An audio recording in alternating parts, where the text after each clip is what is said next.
sempat mengganti warna cat rambut saat melakukan aksi keduanya melakukan pencurian di minimarket. Tak membuat Yoga Saputra, warga Lorong Kencana 1, Kelurahan 5 Ulu Palembang ini lolos dari kejaran polisi. Ia diringkus polisi dari Subdit 3 Jatanras Polda Sumsel di rumahnya tanpa perlawanan.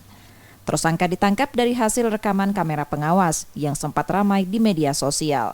Kepada polisi, tersangka mengakui pencurian itu dilakukan di 2 minimarket kawasan Seberang Ulu 1 Palembang dengan mengambil uang jutaan rupiah dan puluhan bungkus rokok yang kemudian dijualnya ke sejumlah warung. Ia mengakui hasil kejahatannya itu digunakan untuk membeli sabu dan judi online.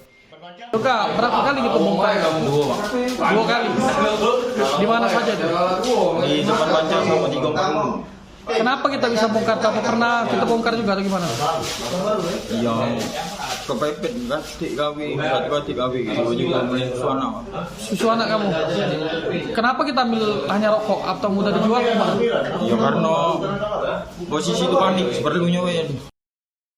Sebelumnya, aksi pencurian pertama kali dilakukan tersangka dengan mematikan aliran listrik minimarket untuk menghindari kamera pengawas. Tersangka kini masih diperiksa dan ditahan di tahanan Polda Sumsel untuk proses hukumnya. Reski Oktora, Muklas Diferensial, Kompas TV, Palembang.